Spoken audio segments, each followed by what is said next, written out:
बच्चों, कैसे हैं आप? और कैसी चल रही है आपकी पढ़ाई? ये तो बहुत अच्छी बात है कि हम लोग प्रतिदिन सुबह 9 बजे से 10 बजे तक अपनी कॉपी और कलम के साथ मेरा दूरदर्शन मेरा विद्यालय कार्यक्रम देखने के लिए तैयार रहते हैं, जहां क्लास 6 से 8 की पढ़ाई होती है और साथ-साथ कुछ अन्य रोचक जानकारियां भी हमें मिलती हैं। कार्यक्रम में बताई जा रही इम्पोर्टेंट पॉइंट्स को हम नोट भी करते हैं ताकि बाद में उनका रिवीजन कर सकें। और हाँ बच्चों, एक बात और, हम लोग जो भी चीज़ें मेरा दूरदर्शन मेरा विद्यालय कार्यक्रम में सीखते हैं उसका अध्ययन अपनी किताब में भी ज़रूर करें। इससे उन चैप्टर्स को हम पूरी तरह समझ पाएंगे। तो बच्चों, आज हम लोग शामिल होंगे गणित की क्लास में और सबसे पहले क्लास 6 में पढ़ेंगे पूर्ण संख्याओं के प्रतिरूप। फिर क्लास 7 में पूरक और संपूरक कोण के बारे में जानेंगे। उसके बाद तारा के साथ रहेंगे तैयार कोरोना से बचाव के बारे में जानने के लिए। और क्लास 8 में परिमेय संख्याओं का संख्या रेखा पर निरूपण को समझेंगे। और सबसे अंत में चलेंगे पटना का संजय गांधी जैविक उद्यान और देखेंगे जू शो। तो चलिए शुरू करते हैं आज की क्लास मेरा दूरदर्शन मेरा विद्यालय के साथ।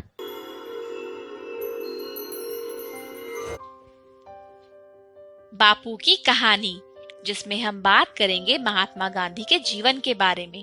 पिछली बार हमने ये जाना कि बापू की शादी जल्दी हो जाने की वजह से उनकी 1 साल की पढ़ाई बिगड़ गई। बाद में उन्होंने खूब मेहनत करी, पढ़ाई में उनका मन लगने लगा, लेकिन व्यायाम करने से वो बचते थे।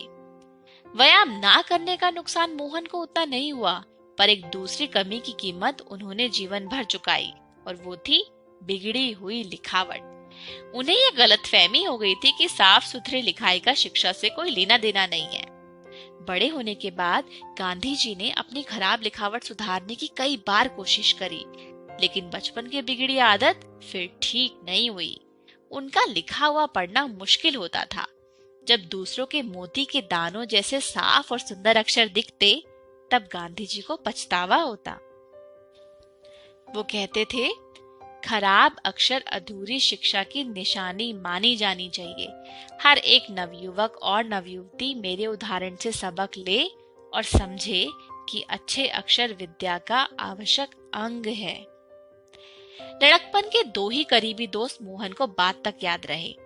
पहले ने उनका साथ इसलिए छोड़ दिया क्योंकि उनकी दोस्ती दूसरे से हो गई थी। ये दूसरा लड़का मोहन के मंझले भाई करसन दास का दोस्त था। दोनों की ही पढ़ाई में रुचि नहीं थी। दोनों बार बार फेल होकर मोहन की कक्षा में ही आ चुके थे। यह दोस्त दूर तक तेजी से दौड़ सकता था, ऊंचा कूद सकता था, लंबा भी कूद सकता था, दीवार चढ़ने में माहिर, खेल कूद में प्रवीण और सजा या पिटाई सहज ही सह लेता था। मोहन का स्वभाव एकदम उल्टा, डरपोक, शरीर से दुर्बल, ना दौड़ते बनता ना कूदते बनता। कोई डांट दे तो रो पड़ते, पिटाई सहना तो दूर की बात। दोस्त यह सब जानता था। जो कमियां हमें अपने आप में दिखती हैं, उन्हीं गुणों को हम दूसरों में खोजते हैं। मोहन अपने दोस्त से बहुत प्रभावित थे।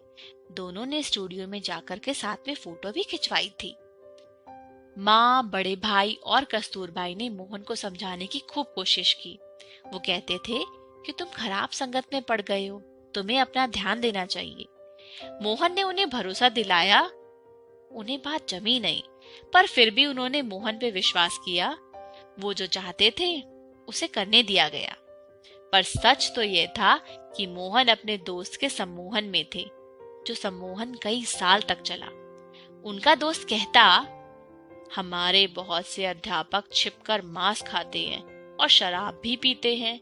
राजकोट के बहुत से नामी गिरामी लोग भी, और हमारे विद्यालय के कई छात्र भी। इसीलिए तो हम लोग कमजोर हैं, क्योंकि हम मांस नहीं खाते। अंग्रेज मांस खाते हैं, इसीलिए ताकतवर है। तभी तो उन्होंने हमें गुलाम बनाया हुआ है। अपने दोस्त की ये सब बातें सुनकर मोहन को लगने लगा था कि यही समाज सुधार है। मोहन का परिवार एकदम पक्का वैष्णव शाकाहारी था, पर उनका मझला भाई करसनदास तो पहले से ही दोस्त के प्रभाव में मांस खाने लगा था। उनका दोस्त कहता, मुझे देखो, मैं मांस खाता हूँ, तुम्हारा भाई भी खाता है। हम दोनों तुमसे ज्यादा बलवान हैं, हिम्मत वाले हैं, हमें किसी का डर नहीं लगता। मोहन भी अपने दोस्त के जैसे निडर और बलवान बनना चाहते थे। देश को आजाद तो करवाना ही था, समाज सुधार भी तो करना था। सो एक दिन दोनों चुपके से नदी किनारे वीराने में चले गए। दोस्त ही सारा सामान लेकर आया था और उसी ने मांस पकाया। मोहन ने पहले कभी मांस देखा तक नहीं था। उसके घर में किसी को ये बात पता नहीं थी। मांस का स्वाद मोहन को चमड़े जैसा लगा। उन्हें उल्टी आने लगी तो थोड़ा सा खा के छोड़ दिया। उस रात बहुत तकलीफ हुई। जैसे ही नींद आती, उनको सपने में दिखता कि पेट में एक बकरी मिमिया रही है। वो चौंक कर उठते, फिर अपने आप को समझाते कि मांस खाना जरूरी है। दोस्त आसानी से हार मानने वाला नहीं था। वो तरह तरह के पकवानों में मांस मिला देता ताकि मोहन को भा जाए। यह सरकारी डाक बंगले में होता, जहाँ के बावर्ची को उसने पटा रखा था। ये सब साल भर तक चला। कोई 5-6 बार मोहन ने चोरी छिपे मांस खाया। खर्चा हमेशा दोस्त ही उठाता था, क्योंकि मोहन के पास तो फूटी कौड़ी भी नहीं होती थी। जब ऐसी दावत खाकर मोहन घर लौटते, तब भूखी नहीं बचती, तो वो घर में झूठ बोलते। माँ पूछती कि खाना क्यों नहीं खा रहे, तो मोहन कहते भूख नहीं है, पेट में गड़बड़ है। पर वो सोचते कि मैं ऐसे घर में कब तक धोखा देता रहूंगा। घर में झूठ बोलना उन्हें खराब लगता, इसलिए मांस खाने का अभ्यास उन्होंने टाल दिया और फिर सदा ही शाकाहारी रहे। लेकिन इस दोस्त का साथ और समय चला। कस्तूरबाई के बारे में भी इस दोस्त ने मोहन के कान भरे। वे अपनी पत्नी पर बेवजह शक करने लगे। कस्तूरबाई के पास मोहन की बदसलूकी सहने के अलावा कोई चारा नहीं था। मोहन के लिए दोस्ती कई तरह से भाग्य का कारण बन चुकी थी। वे इससे तभी छूटे जब उन्होंने अपने दोस्त को कुछ ऐसी खराब हरकतें करते देखा जिससे उन्हें धक्का लगा। आज के लिए इतना ही। अगली बार हम देखेंगे कि क्या हुआ था जब महात्मा गांधी ने चोरी की थी। आज हम सीखेंगे पूर्ण संख्याओं के कुछ दिलचस्प प्रतिरूप।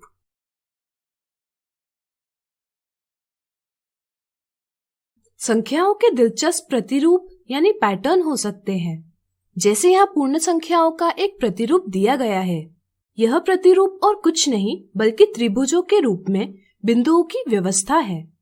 ऐसी संख्याएं जिन्हें त्रिभुज के रूप में व्यवस्थित किया जा सकता है, इन्हें त्रिभुजाकार संख्याएं यानी ट्रायंगुलर नंबर्स कहते हैं। पंछियों का झुंड भी कई बार त्रिभुज के आकार में उड़ता है। इसी तरह कई बार हवाई जहाज भी त्रिभुज का आकार बनाते हुए उड़ते हैं। इनकी संख्या भी त्रिभुजाकार संख्या ही होती है। क्या आप अगली 3 त्रिभुजाकार संख्याएं बता सकते हैं? सोचिए। आसान है।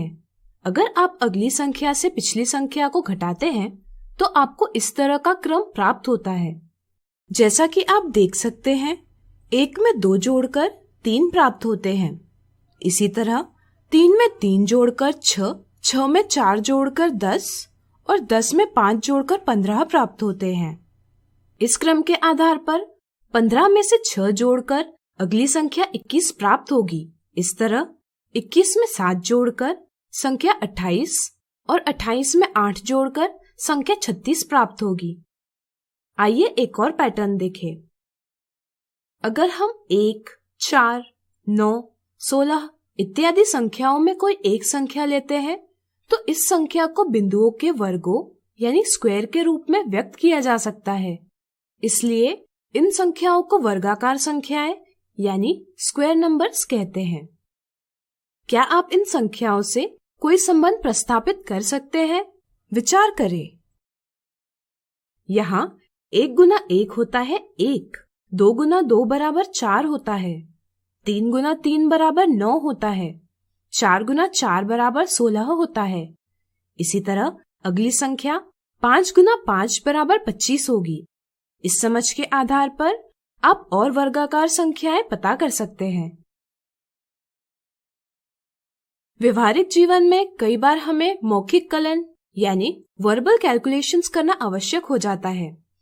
पैटर्न की समझ से मौखिक कलन आसानी से किया जा सकता है। जैसे इस पैटर्न को देखें।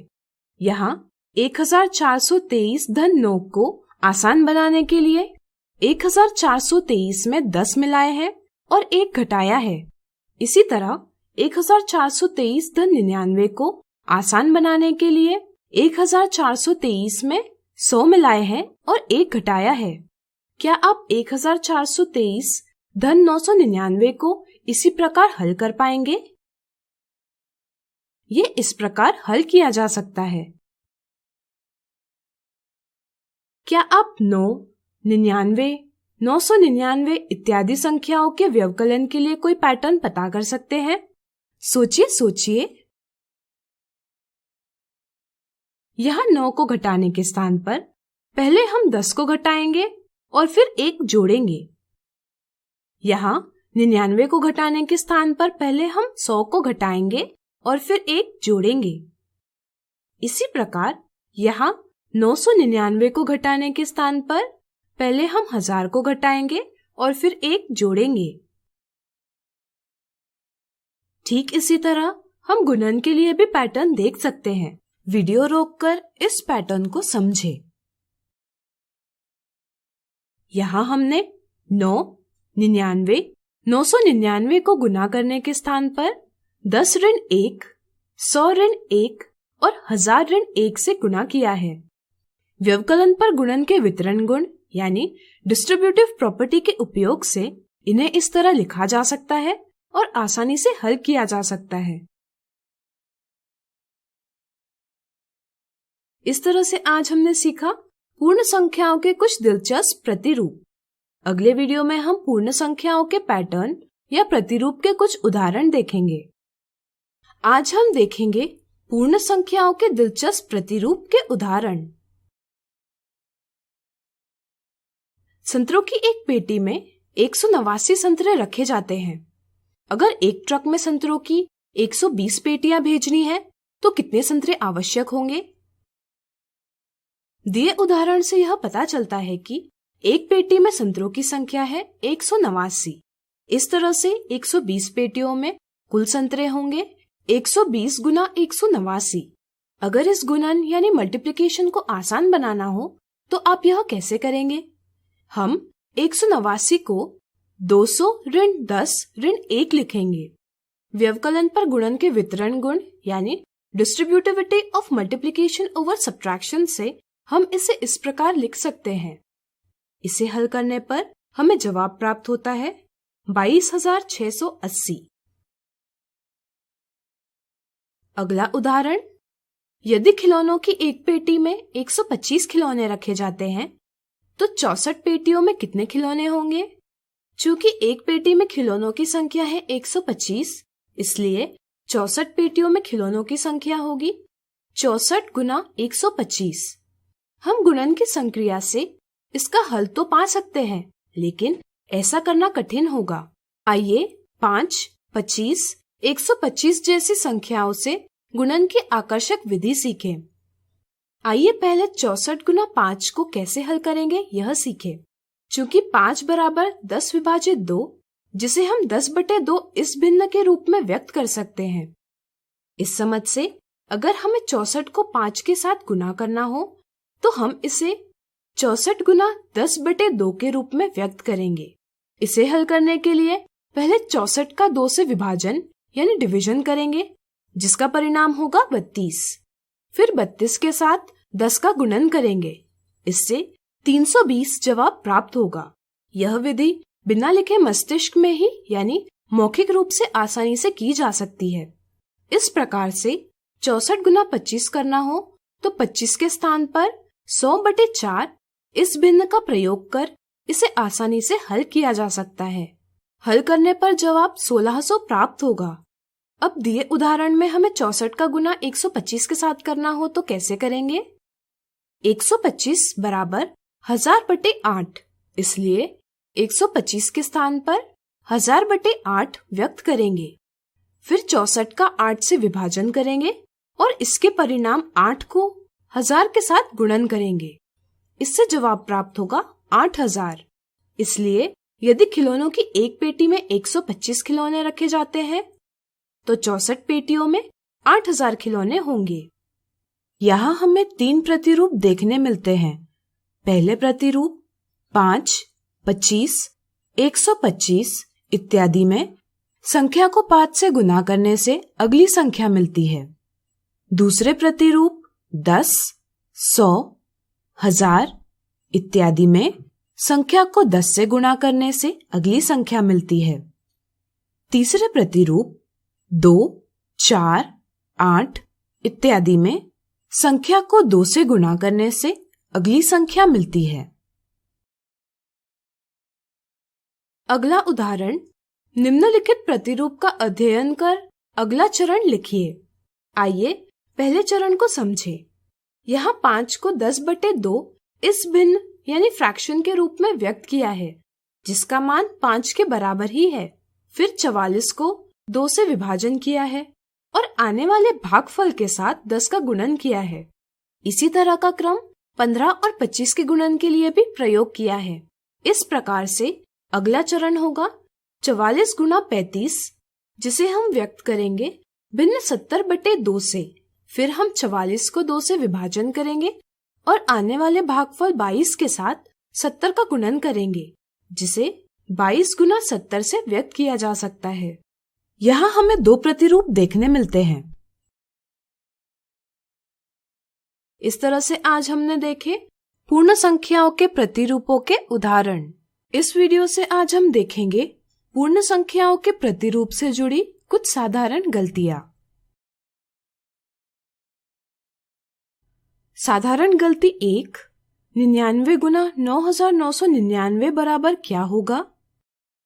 कई बार उदाहरण का हल प्राप्त करने के लिए दी संख्याओं का गुणा करने की कोशिश की जाती है, जबकि प्रतिरूप की समझ से हल आसानी से प्राप्त किया जा सकता है। गुणन की विधि से 99 गुना 9999 का हल प्राप्त करना कठिन होता है। कई बार प्रतिरूप का उपयोग कर दिए उदाहरण को 99 गुना 10,000-1 लिखा जाता है, लेकिन इसे हल करते समय 99 का गुणा सिर्फ 10,000 के साथ किया जाता है। इस गलती के कारण गलत जवाब 9,89,999 दिया जाता है। सही समझ है 99 गुना 9,999 को 99 गुना 10,000-1 ऐसे लिखा जा सकता है और हल कोष्ठक में स्थित दोनों संख्याओं से गुणा कर प्राप्त किया जा सकता है। इस प्रकार हल करने पर सही जवाब 9,90,000-99 बराबर 9,89,901 प्राप्त होता है। साधारण गलती 2, किसी गांव में एक पुस्तकालय बनाया गया। पुस्तकालय में पहले दिन 9 बच्चे, दूसरे दिन 11 बच्चे, तीसरे दिन 14 बच्चे, चौथे दिन 18 बच्चे आए। क्या आप पता कर सकते हैं पुस्तकालय में इसी क्रम से 7वें दिन कितने बच्चे आएंगे? कई बार यह समझने में कठिनाई होती है कि दिए उदाहरण में संख्याएं एक क्रम में है, यानी कि प्रतिरूप में है।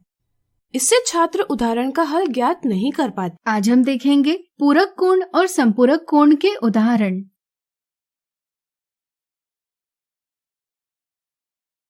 सही और गलत कथन पहचानिए। 2 न्यून कोण यानी एक्यूट एंगल्स पूरक कोण यानी कॉम्प्लीमेंट्री एंगल्स हो सकते हैं। पिछले वीडियो में हमने सीखा कि अगर किन्हीं 2 कोणों का योग 90 डिग्री हो तो उन्हें एक दूसरे के पूरक कोण कहा जाता है, और अगर किन्हीं 2 कोणों का योग 180 डिग्री हो तो इन्हें संपूरक कोण यानी सप्लीमेंट्री एंगल्स कहा जाता है। इस आधार पर चलिए पता करें दिया कथन सही है या गलत। हम 90 डिग्री के कोण को विभाजित कर 2 कोण बनाएं तो वे न्यून कोण ही प्राप्त होंगे, यानी कि 2 न्यून कोण पूरक कोण हो सकते हैं, इसलिए दिया कथन सही है। 2 न्यून कोण संपूरक कोण हो सकते हैं। चलिए पता करें दिया कथन सही है या गलत। मान लीजिए कोण A और कोण B न्यून कोण है। इसका अर्थ हुआ कोण A 90 डिग्री से छोटा है और कोण B भी 90 डिग्री से छोटा है। अगर हम दोनों कोणों को जोड़ेंगे तो हमें कोण A धन कोण B का योग 180 डिग्री से कम ही प्राप्त होगा। इससे यह पता चलता है कि दो न्यून कोण संपूरक कोण नहीं हो सकते, यानी कि दिया कथन गलत है। दो अधिक कोण यानी ऑब्ट्यूज एंगल्स पूरक कोण हो सकते हैं। चलिए पता करें यह कथन सही है या गलत। मान लीजिए कोण A और कोण B अधिक कोण है। इसका अर्थ हुआ कोण A 90 डिग्री से बड़ा है और कोण B भी 90 डिग्री से बड़ा है। अगर हम दोनों कोणों को जोड़ेंगे तो हमें कोण A धन कोण B का योग 90 डिग्री से ज्यादा ही प्राप्त होगा। इससे यह पता चलता है कि दो अधिक कोण पूरक कोण नहीं हो सकते, यानी कि दिया कथन गलत है। दो अधिक कोण संपूरक कोण हो सकते हैं। क्या आप बता सकते हैं कि यह कथन सही है या गलत? सोचिए सोचिए। चलिए हम बताते हैं। मान लीजिए कोण A और कोण B अधिक कोण है। इसका अर्थ हुआ कोण A और कोण B 90 डिग्री से बड़े हैं।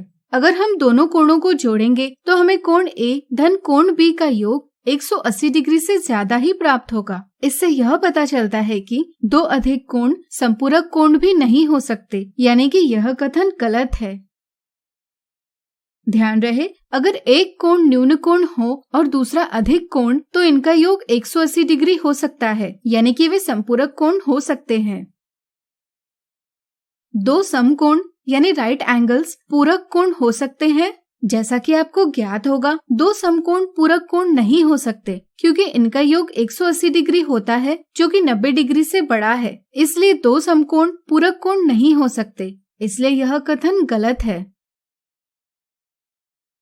दो समकोण संपूरक कोण हो सकते हैं। अगर हम दो समकोणों को जोड़े तो हमें इनका योग 180 डिग्री प्राप्त होता है, इसलिए दोनों समकोण संपूरक कोण होते हैं, यानी कि दिया कथन सही है।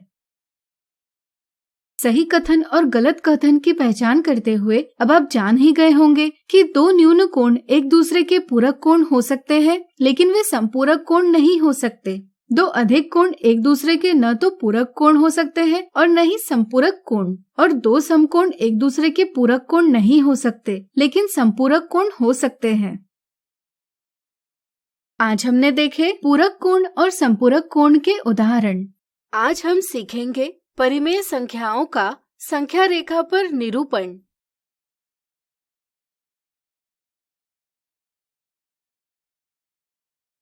पिछली कक्षा में हमने एक संख्या रेखा यानी नंबर लाइन बनाकर इस पर पूर्णांकों को निरूपित किया। इस संख्या रेखा पर शून्य के दाईं ओर धनात्मक पूर्णांक यानी पॉजिटिव इंटीजर्स और शून्य के बाईं ओर ऋणात्मक पूर्णांक यानी नेगेटिव इंटीजर्स को दर्शाया जाता है। किन्हीं भी दो पूर्णांकों के बीच की दूरी इकाई दूरी कहलाती है। चलिए शून्य से 1 के बीच की इकाई दूरी के 10 बराबर भाग बनाएं। इस तरह से इनमें से प्रत्येक भाग इकाई दूरी का 1/10 भाग होगा। यदि हम शून्य से शुरुआत करें तो एक भाग लेकर संख्या रेखा पर संख्या 1/10 दर्शाई जा सकती है। इसी तरह दो भाग लेने पर 2/10, 3 भाग लेने पर 3/10 इत्यादि भाग दर्शा सकते हैं।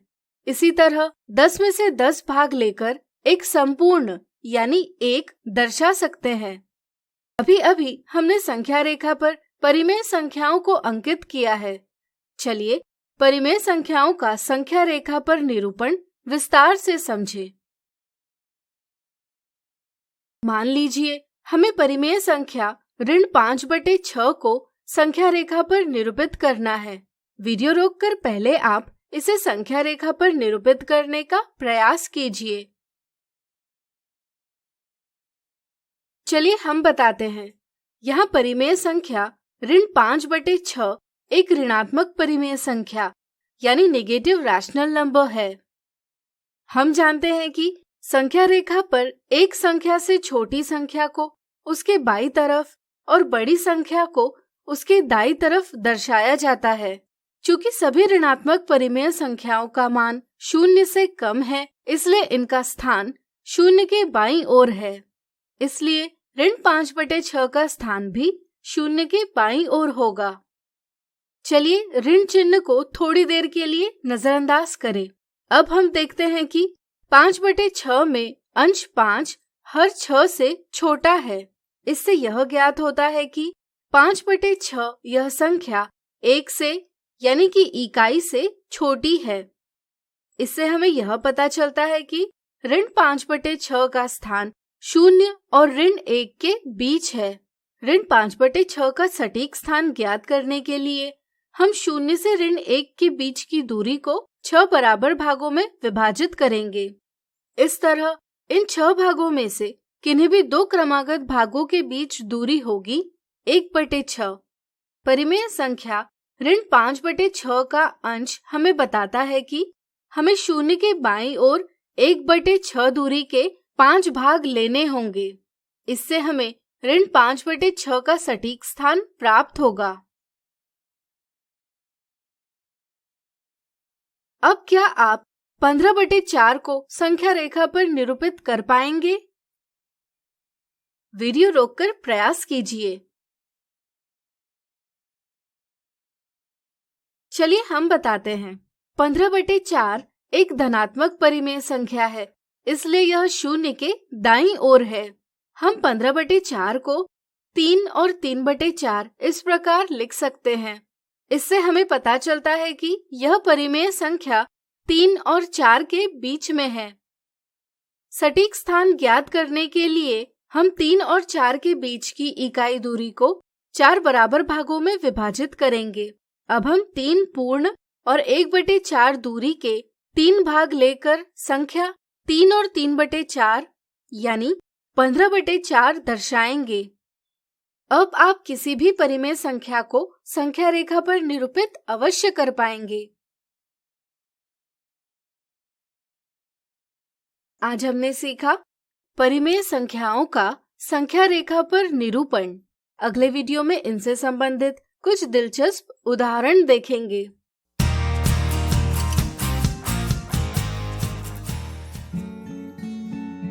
अब्बा, मुझे बहुत बुरा लग रहा है। क्यों तारा? आप मुझे कहीं बाहर नहीं जाने देते, मेरे दोस्त को भी नहीं आने देते। मैं कितने दिनों से नानू से भी नहीं मिली। मुझे नानू की बहुत याद आ रही है, मुझे उनसे मिलना है अब्बा। ओ तारा, तुम घर में बोर हो रही हो ना? हाँ, एक तरीका है जिससे तुम बिना घर से निकले दूसरे शहर में अपने नानू से मिल सकती हो। कैसे कैसे अब्बा? 1 मिनट। ऐसे। नानू! हेलो बेटा, हेलो, कैसी है मेरी टिम ताला? नमस्ते पापा, कैसे हैं आप? हाँ, हेलो बेटा, नमस्ते। नानू, कैसे हैं आप नानू? अब्बा मुझे आपके पास ला ही नहीं ले, वो मुझे कहीं भी जाने नहीं दे ले। कल तो पिंकी की मम्मी आई थी घर पर, अब्बा ने उन्हें भी बाहर से ही लौटा दिया। उनको मुझे प्यार भी नहीं करने दिया। तारा को इस वक्त बहुत बुरा लग रहा है ना? पर मेरी समझदार तारा को पता है ना कि ये सब कुछ क्यों जरूरी है? बोलो तारा। हाँ नानू, पता तो मुझे है।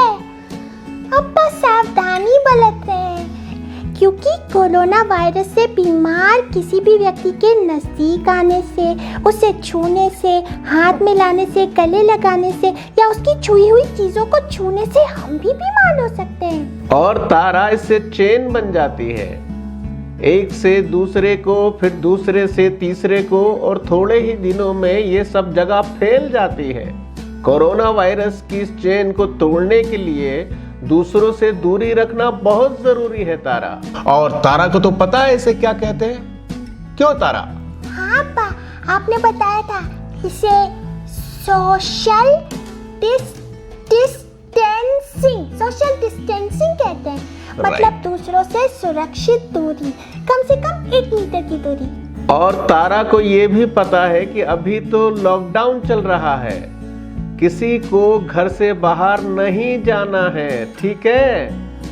लॉकडाउन के दौरान भी सोशल डिस्टेंसिंग यानी दूसरों से सुरक्षित दूरी कहाँ रखनी है, तारा को पता है ना? हाँ, मैं बताती हूँ। दवाई की दुकान, राशन, सब्जी, फल की दुकान, हॉस्पिटल, शेल्टर होम्स और रास्तों में जहाँ भी एक से ज्यादा लोग हैं, वहाँ दूसरों से कम 1 मीटर की दूरी रखनी है। हाँ? और हाँ तारा, हमने टीवी पर भी देखा है कि हमारे धर्मगुरु बार लोगों से घर पर पूजा और इबादत के लिए कह रहे हैं, और यही सही है। क्यों तारा, सही है ना? हाँ, सबसे जरूरी यही बात है, घर से बाहर ही ना निकले तो एकदम सेफ रहेंगे। और अगर किसी जरूरी काम से बाहर जाना भी पड़े तो मास्क लगा कर जाओ और एक दूसरे से 1 मीटर की दूरी पर खड़े रहो। जैसे मैं सब्जी लेने जाता हूँ तो मैं मास्क पहन कर जाता हूँ और लाइन में सबसे 1 मीटर की दूरी पर खड़ा होता हूँ। अच्छा अब्बा, क्या हम एक ही मास्क बार पहन सकते हैं? नहीं तारा, नहीं। 6-8 घंटे में, या अगर मास्क गीला हो गया है तो उसे बदल देना चाहिए। और ये बिल्कुल जरूरी नहीं है कि सर्जिकल मास्क ही पहने, घर में बने कपड़े के मास्क भी इस्तेमाल कर सकते हैं। और दोस्तों, हाथ अच्छे से साबुन पानी से धोकर ही मास्क पहनना। अच्छा नानू, आपकी देखभाल कौन कर रहा है? हम लोग तो इतनी दूर हैं। मेरी प्यारी तारा, तुम चिंता मत करो।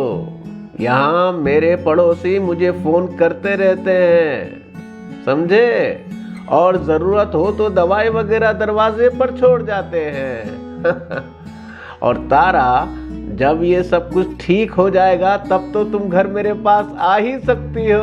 तब तक तुम अपने घर से ही मुझे और अपने दोस्तों को फोन कर सकती हो, अपने अप्पा से अच्छी बातें कर सकती हो, कहानियां सुन सकती हो। हाँ, और मैं अपनी फेवरेट बुक्स पढ़ सकती हूँ, खेल सकती हूँ, गाना गा सकती हूँ, डांस कर सकती हूँ और घर के कामों में अप्पा की मदद भी कर सकती हूँ। और पता है नानू, मेरी टीचर रोज फोन पर जरूरी लेसन बता देती है, जिससे कि हमारी पढ़ाई भी लगातार चलती रहे। बहुत अच्छे तारा, बिल्कुल सही, मेरी प्यारी टिम ताला। ओके नानू, bye, I love you. Bye पापा। Okay bye, I love you too बेटा। घर पर ही रहो, सुरक्षित रहो। आज हम सीखेंगे परिमेय संख्याओं का संख्या रेखा पर निरूपण।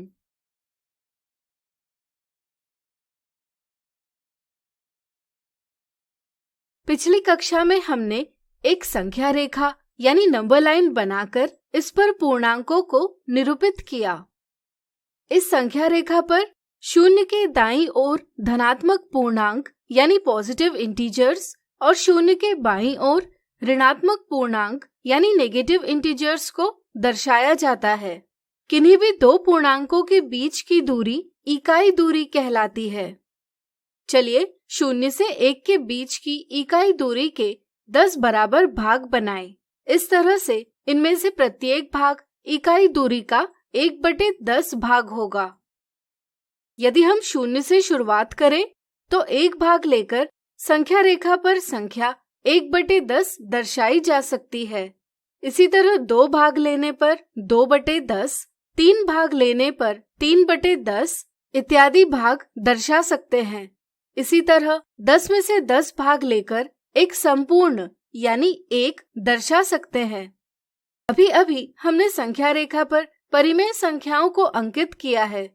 चलिए परिमेय संख्याओं का संख्या रेखा पर निरूपण विस्तार से समझें। मान लीजिए हमें परिमेय संख्या ऋण 5/6 को संख्या रेखा पर निरूपित करना है। वीडियो रोककर पहले आप इसे संख्या रेखा पर निरूपित करने का प्रयास कीजिए। चलिए हम बताते हैं। यहाँ परिमेय संख्या ऋण 5/6 एक ऋणात्मक परिमेय संख्या यानी नेगेटिव रैशनल नंबर है। हम जानते हैं कि संख्या रेखा पर एक संख्या से छोटी संख्या को उसके बाईं तरफ और बड़ी संख्या को उसके दाईं तरफ दर्शाया जाता है। चूंकि सभी ऋणात्मक परिमेय संख्याओं का मान 0 से कम है, इसलिए इनका स्थान 0 के बाईं ओर है। इसलिए ऋण 5/6 का स्थान भी शून्य के बाईं ओर होगा। चलिए ऋण चिन्ह को थोड़ी देर के लिए नजरअंदाज करें। अब हम देखते हैं कि 5/6 में अंश 5 हर 6 से छोटा है। इससे यह ज्ञात होता है कि 5/6 यह संख्या 1 से यानी कि इकाई से छोटी है। इससे हमें यह पता चलता है कि ऋण 5/6 का स्थान शून्य और ऋण 1 के बीच है। ऋण 5/6 का सटीक स्थान ज्ञात करने के लिए हम शून्य से ऋण 1 के बीच की दूरी को 6 बराबर भागों में विभाजित करेंगे। इस तरह इन 6 भागों में से किन्हीं भी 2 क्रमागत भागों के बीच दूरी होगी 1/6। परिमेय संख्या ऋण 5/6 का अंश हमें बताता है कि हमें शून्य के बाईं ओर 1/6 दूरी के 5 भाग लेने होंगे। इससे हमें ऋण 5/6 का सटीक स्थान प्राप्त होगा। अब क्या आप 15/4 को संख्या रेखा पर निरूपित कर पाएंगे? वीडियो रोककर प्रयास कीजिए। चलिए हम बताते हैं। 15/4 एक धनात्मक परिमेय संख्या है, इसलिए यह शून्य के दाईं ओर है। हम 15/4 को 3 और 3/4 इस प्रकार लिख सकते हैं। इससे हमें पता चलता है कि यह परिमेय संख्या 3 और 4 के बीच में है। सटीक स्थान ज्ञात करने के लिए हम 3 और 4 के बीच की इकाई दूरी को 4 बराबर भागों में विभाजित करेंगे। अब हम 3 पूर्ण और 1/4 दूरी के 3 भाग लेकर संख्या 3 और 3/4 यानी 15/4 दर्शाएंगे। अब आप किसी भी परिमेय संख्या को संख्या रेखा पर निरूपित अवश्य कर पाएंगे। आज हमने सीखा परिमेय संख्याओं का संख्या रेखा पर निरूपण। अगले वीडियो में इनसे संबंधित कुछ दिलचस्प उदाहरण देखेंगे। आज हम देखेंगे परिमेय संख्याओं के संख्या रेखा पर निरूपण से संबंधित कुछ दिलचस्प उदाहरण।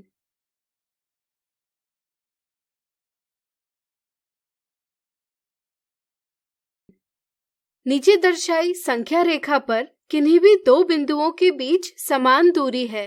ज्ञात कीजिए बिंदु P और Q कौन सी परिमेय संख्या को अंकित करते हैं। दर्शाई गई संख्या रेखा पर किन्हीं भी 2 बिंदुओं के बीच बराबर दूरी है। यह दूरी ज्ञात करने के लिए हम किसी संख्या से उसके बाईं ओर की संख्या को घटाएंगे। जैसे यहाँ शून्य ऋण कोष्ठक में ऋण 1/7 बराबर 1/7 है, यानी कि शून्य और ऋण 1/7 के बीच की दूरी 1/7 इकाई है। इससे हमें यह पता चलता है कि संख्या रेखा पर यदि हम शून्य के बाईं ओर चलते हैं तो संख्याएं 1/7 से कम हो रही है। यहाँ ऋण 6/7 के बाईं ओर 1/7 दूरी चलने पर हमें बिंदु P प्राप्त हो रहा है। इसलिए यह बिंदु ऋण 6/7 ऋण 1/7 बराबर ऋण 7/7 को निरूपित करेगा, यानी कि संख्या ऋण 1 को निरूपित करेगा। इसी तरह अब आप बिंदु Q कौन सी परिमेय संख्या को निरूपित करता है, स्वयं ज्ञात कीजिए। अगला उदाहरण, संख्या रेखा पर 35/8 को निरूपित कीजिए। यदि परिमेय संख्या का हर ऋणात्मक हो तो पहले हम इसे धनात्मक करते हैं। इसके लिए हम अंश और हर दोनों को ऋण 1 से गुणा करते हैं ताकि संख्या के मान में कोई परिवर्तन न हो। इससे हमें परिमेय संख्या ऋण 35/8 प्राप्त होगी। ऋण 35/8 एक ऋणात्मक परिमेय संख्या है, इसलिए इसका स्थान शून्य के बाईं ओर है। हम ऋण 35/8 को ऋण 4 और 3/8 इस प्रकार लिख सकते हैं। इससे हमें पता चलता है कि दी गई परिमेय संख्या का स्थान ऋण 4 और ऋण 5 के बीच में है। सटीक स्थान ज्ञात करने के लिए हम ऋण 4 और ऋण 5 के बीच की इकाई दूरी को 8 बराबर भागों में विभाजित करेंगे। इनमें से 3 भाग लेकर संख्या ऋण 4 और 3/8 यानी ऋण 35/8 दर्शाएंगे। अगला उदाहरण, बिंदु PQRS में से प्रत्येक बिंदु 3/2, ऋण 4/5, 10/3 और ऋण 7/4 में से एक परिमेय संख्या को निरूपित करता है, लेकिन दिए गए क्रम से नहीं। बिंदु Q न तो सबसे दाईं ओर है न ही सबसे बाईं ओर। बिंदु R बिंदु Q के निकटतम दाएं स्थान पर है। बिंदु P बिंदु R के दाईं ओर है। प्रत्येक बिंदु द्वारा निरूपित परिमेय संख्या ज्ञात कीजिए और इन्हें संख्या रेखा पर व्यवस्थित कीजिए। वीडियो रोककर आप इस पहेली को सुलझाने का स्वयं प्रयास कीजिए।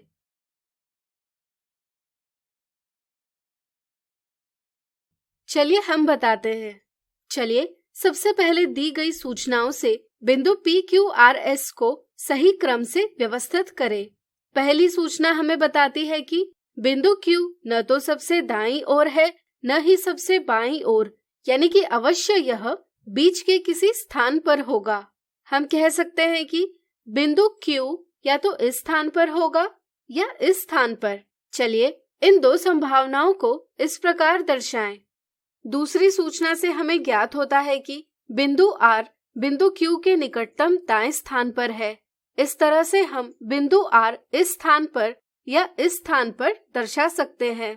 तीसरी सूचना से हमें ज्ञात होता है कि बिंदु P बिंदु R के दाईं ओर है।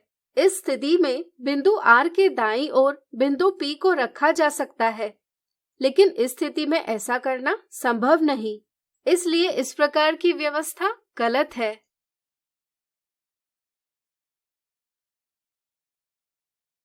अब हम शेष बिंदु S को रिक्त स्थान पर रखेंगे। इससे हमें बिंदुओं का क्रम प्राप्त होगा SQRP। इसी तरह अब हम दी गई परिमेय संख्याओं को भी बढ़ते क्रम में व्यवस्थित करेंगे। इसके लिए हम संख्या रेखा का प्रयोग करेंगे, यानी कि हम संख्या रेखा पर दी गई परिमेय संख्याओं को निरूपित करेंगे। 3/2 एक धनात्मक परिमेय संख्या है।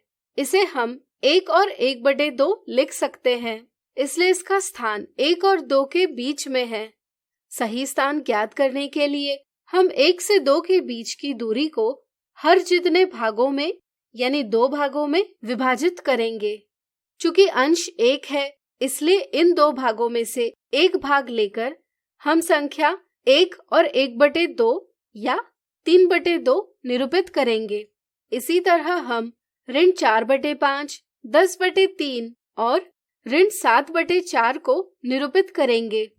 परिमेय संख्याओं के क्रम और दिए गए बिंदुओं के क्रम को ध्यान में रखते हुए अब हम कह सकते हैं कि बिंदु S परिमेय संख्या ऋण 7/4 को, बिंदु Q परिमेय संख्या ऋण 4/5 को, बिंदु R परिमेय संख्या 3/2 को तथा बिंदु P परिमेय संख्या 10/3 को निरूपित करते हैं। तो आज हमने देखे परिमेय संख्याओं के संख्या रेखा पर निरूपण से संबंधित कुछ दिलचस्प उदाहरण।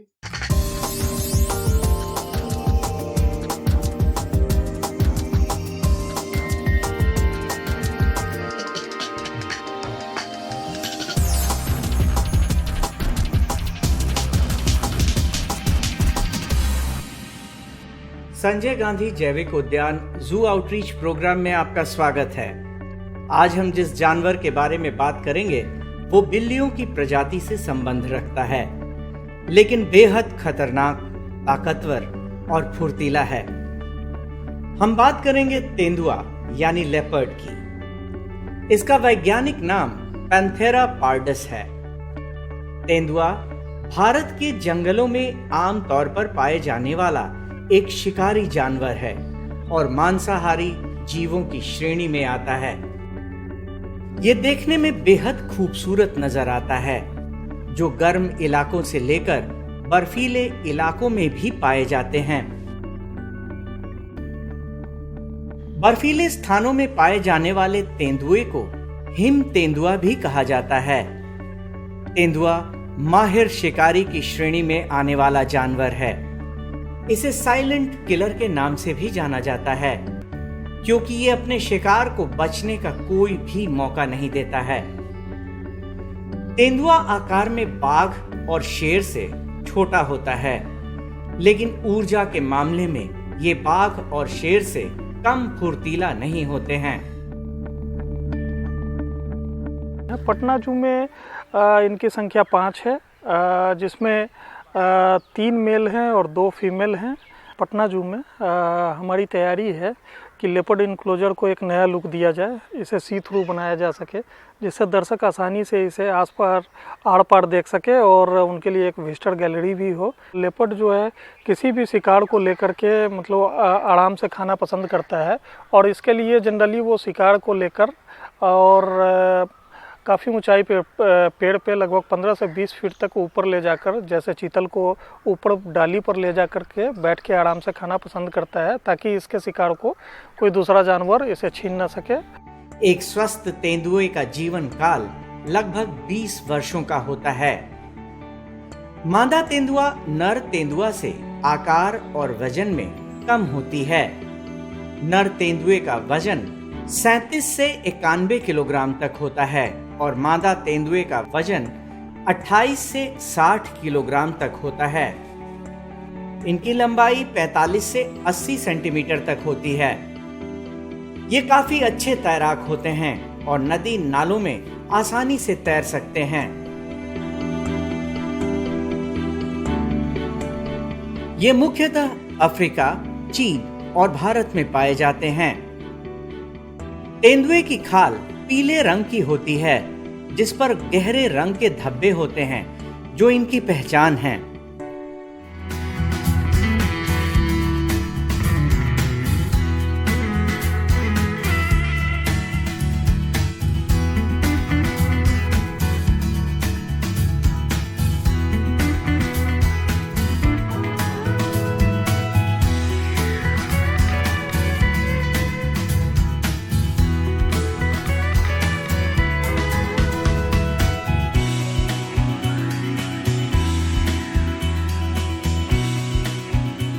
परंतु कुछ तेंदुए काले रंग के भी होते हैं, जिसे ब्लैक पैंथर कहते हैं। आमतौर पर जंगलों में ये अकेला रहना पसंद करते हैं। शेरों की तरह झुंड बनाकर रहना इन्हें पसंद नहीं है। वयस्क होते ही ये अपने परिवार से अलग होकर अकेले रहने लगते हैं और अपना जीवन का ज्यादातर भाग पेड़ों पर अकेले ही बिता देते हैं। पेड़ों से ही ये अपने शिकार पर घात लगाते हैं। कभी कभी यह घास में छिपकर भी अपने शिकार का पीछा करते हैं। तेंदुआ 2.5 से 4 साल के अंदर प्रजनन योग्य हो जाते हैं। इनका गर्भकाल 90 से 105 दिनों का होता है और मादा तेंदुआ एक बार में 2 या 4 शावकों को जन्म देती है। इनकी पूंछ लंबी होती है, जो इन्हें संतुलित करने में और तेज रफ्तार में मुड़ने में मदद करती है। ये काफी तेज दौड़ते हैं। इनके दौड़ने की रफ्तार 60 किलोमीटर प्रति घंटा तक होती है। ये हवा में 6 मीटर लंबी छलांग भी लगा सकते हैं। बाघ की अपेक्षा में इसका पगमार्क काफ़ी छोटे होते हैं, जिसके आधार पे हम लोग जंगलों में गणना कर पाते हैं कि ये तेंदुआ और बाघ का जो पगमार्क है उसे अलग अलग बिल्कुल अलग तरीके से पहचान हो जाती है। बाघ का इनसे बड़ा होता है। बाघ का लगभग 14 सेंटीमीटर, 15 सेंटीमीटर, 16 सेंटीमीटर तक जाता है और लेपर्ड का उस हिसाब से काफ़ी छोटा रहता है, जो एक दोनों में भिन्नता प्रदान करता है।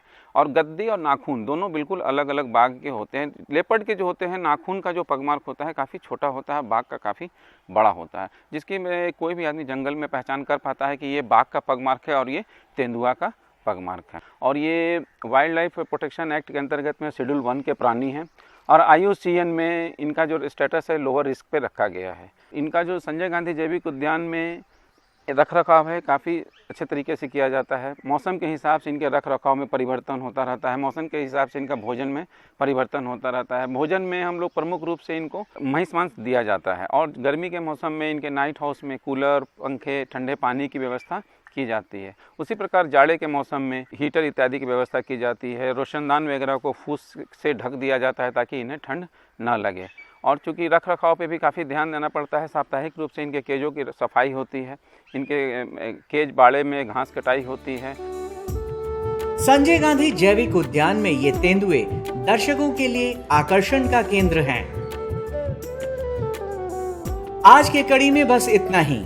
कल फिर मिलेंगे पटना जू शो में एक नए एनक्लोजर के पास एक नए जानवर के साथ। तब तक के लिए नमस्कार।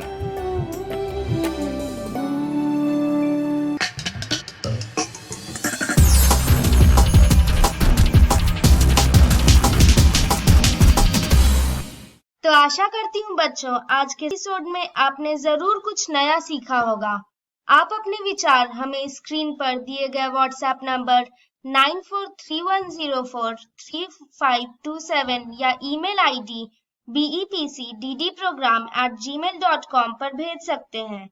और हाँ, आप मेरा दूरदर्शन मेरा विद्यालय कार्यक्रम को कभी भी बिहार शिक्षा परियोजना परिषद के YouTube चैनल पर देख सकते हैं।